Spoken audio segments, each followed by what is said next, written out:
the dying and resurrecting of the world between us. Where have the whispers gone?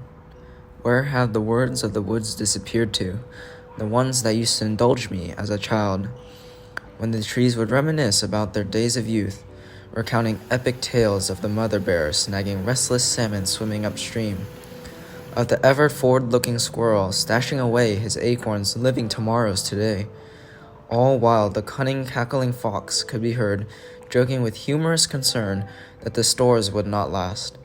Like the crashing of frigid waterfalls coming and going with the seasons, only this time the lack of snowmelt prohibit their revival. Where have the melodies gone?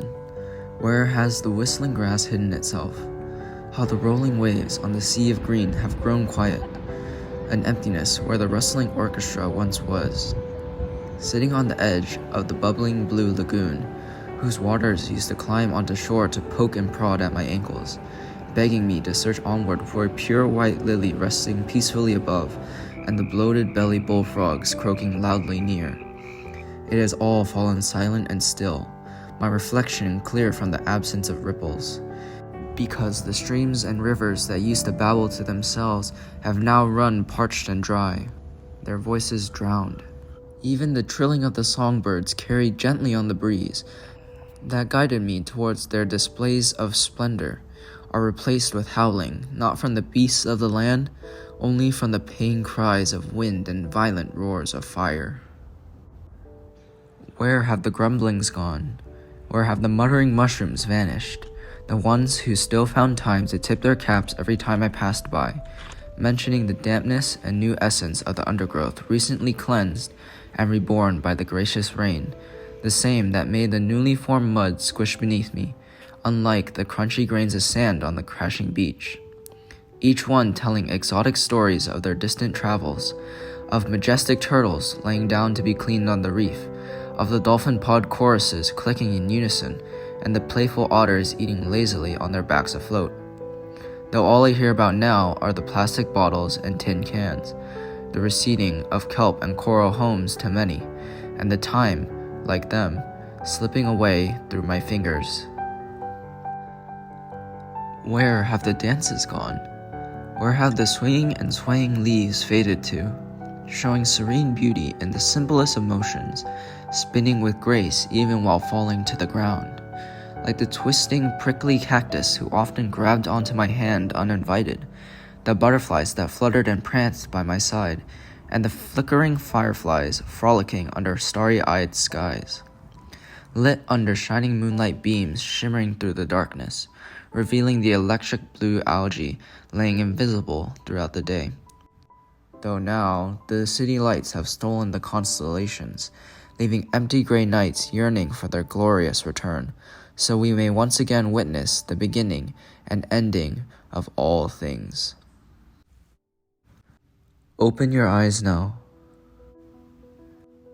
Shatter the thin, invisible layer of glass surrounding you, separating you from the love of the world.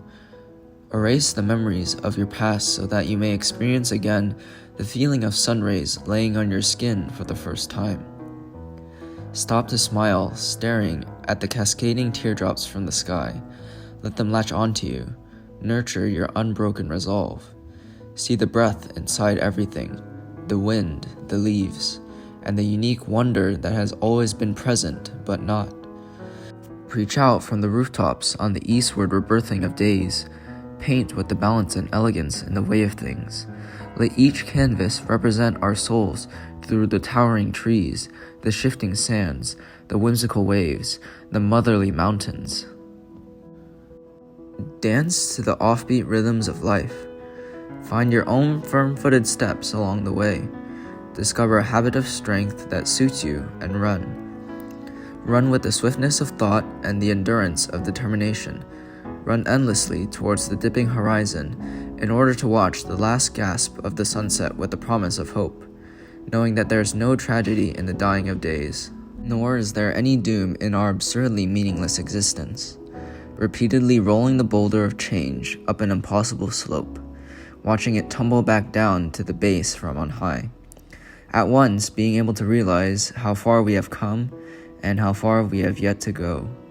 Our responsibility to triumphantly march down, to start again. There is no time to waste on loving badly. Like oblivious fish cruising the ocean, completely unaware of the water they inhabit. Remind yourself of the most real and invisible truths surrounding you. Choose not blindness, choose not idleness. Sow the seeds of compassion in your being. Let it open wide as the doors to home will always be, inviting others into the warmth within your touch, and together gather the nerve and courage to sing of the collection of fragile hearts made strong through vulnerability, finally understanding of our shared uniqueness. You might not know how to find your words at first, searching for an answer that you somehow lost but never had. Listen to the words of the woods, the symphony through the silence. Let it fill you and bleed out of you like the yolk of a cracked egg. Let it show you what it means to be alive, how to live each day with unburdened curiosity, so that you may begin to see people in the ever-changing landscape, faces in the streaking overhead starlight, voices in the sweet nightingale songs, smiles in the blooming dogwood flowers, imploring us to build our own endings. Standing together, hand in hand, we will each profess, I'm ready now.